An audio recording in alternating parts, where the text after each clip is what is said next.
Hi, I just completed a phone interview. I was talking to a candidate about working at our firm. Not only do I fill jobs for companies, but I also need to hire people to work here. So when I was talking to this candidate on the phone, I was listening very, very carefully to how he talked about his background and his experiences.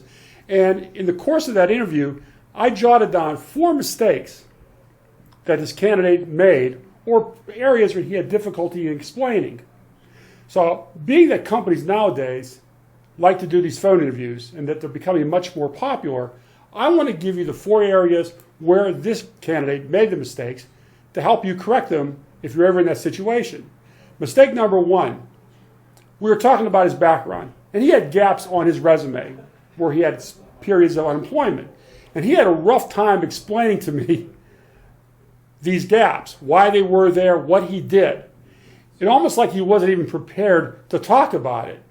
So if you have gaps in your resume, a lot of people do, be able to articulate and explain what happened during that period of time, what those gaps were all about.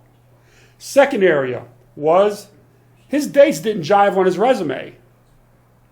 It's almost like the resume wasn't proofread before he sent it to me. Make sure your dates jive, that you don't have these overlaps that you can't explain. And again, it ties into the gaps, that if there are gaps, you're able to articulate it. But please know your dates. Take some time to prepare.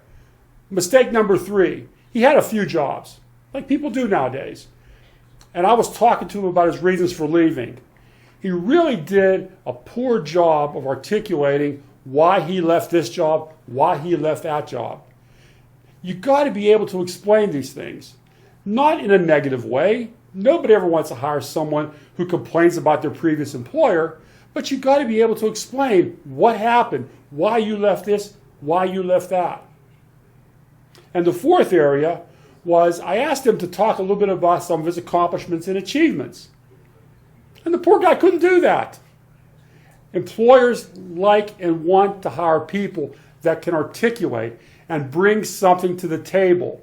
I believe I've said it before in other videos that we've done. Employers want to hire people that can do one of 3 things. 1, save the company money. 2, make the company money. Or 3, protect the company's good name. Be able to articulate those points when you're talking to an employer. As I said at the beginning, I talked to the guy. He had a tough time with these 4 areas. And I thought these would be good things to share with you so that you're prepared the next time you're in a situation of doing a phone interview. And as always, if you'd like to get more details, visit us at gloversearch.com. Trust me, there's a lot of good stuff on there. Happy hunting.